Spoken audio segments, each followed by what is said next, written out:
माझी दुनिया आणि फॅमिलीमध्ये मी समीक्षा तुमचं सर्वांचं पुन्हा एकदा खूप मनापासून स्वागत करते। आणि आज जून महिन्याला सुरुवात झालेली आहे, तरी पावसाचा काही इतका पाहिजे तसा पाऊस पडत नाहीये आणि तरी अजून आपला आंब्याचा सीझन मे महिन्यात चालू झालेला आहे, ते अजून चालूच आहे। तर मी सांगितलं अजून आंब्याचा सीझन तर चालू आहेच, तर त्याच्यासाठी आपण एखादा तरी आंब्याचा पदार्थ करून दाखवावा।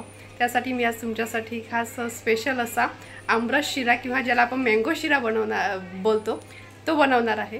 तर आज आपण पाहणार आहोत मँगो शिराची रेसिपी। चला तर मग सुरू करूया मँगो शिरा बनवायला।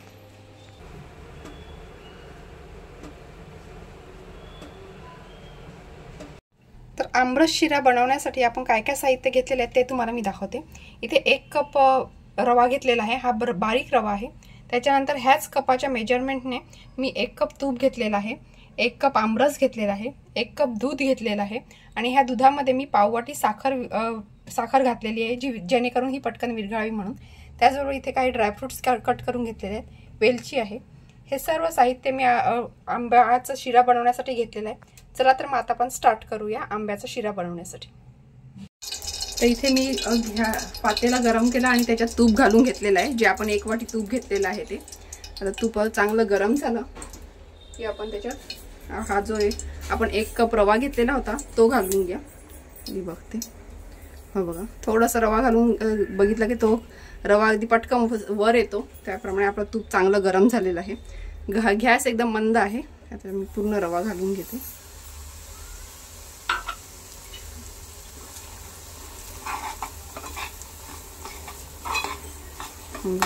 आणि रवा चांगला तुपात व्यवस्थित भाजून घेऊया आपण, सतत हलवत मंद आचेवर व्यवस्थित भाजेपर्यंत, त्याचा कलर चेंज होईपर्यंत आपण त्याला व्यवस्थित भाजून घेणार आहोत।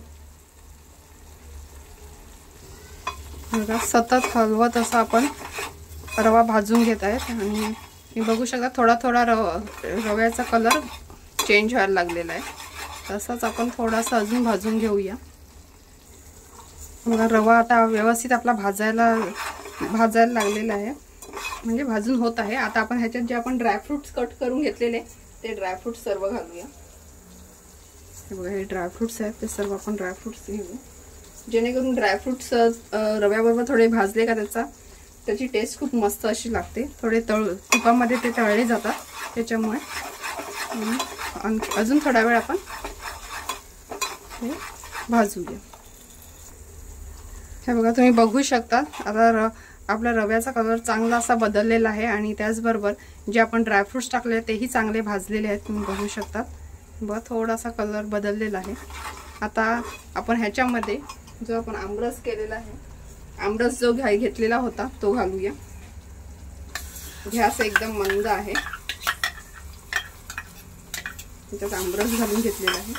त्याच्याच बरोबर जे आपण दूध आणि साखर जी मिक्स केलेली होती ती घालूया।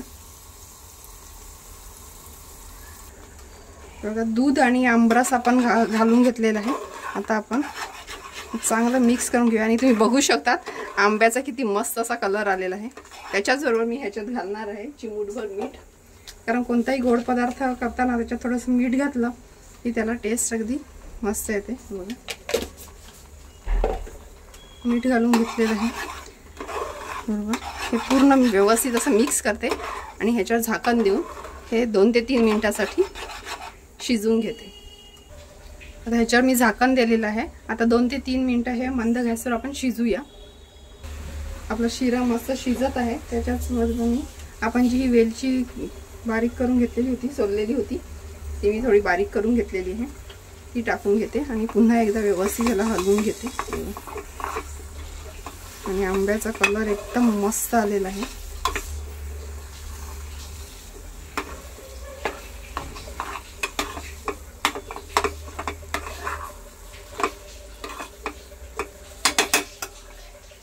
पुन्हा झाकण देऊया आपण ह्याच्यावर। 2-3 मिनिटं वाफेवर शिजवल्यानंतर आपला शिरा बघा कसा झालेला आहे, ती मस्त असा एकदम मऊ लुसलुशीत असा, आणि कलर तर काय, आंब्याचा कलर इतका सुंदर असा आलेला आहे ना, खूपच मस्त असं झालेला आहे, सुवासही मस्त आलेला आहे। मला दाखवते मी फायनल। बघा, कुठेही जराही चिकट न होता एकदम सुटसुटीत असं झालेलं आहे। आमरसाचा कलरच मस्त आलेला आहे, दाखवते.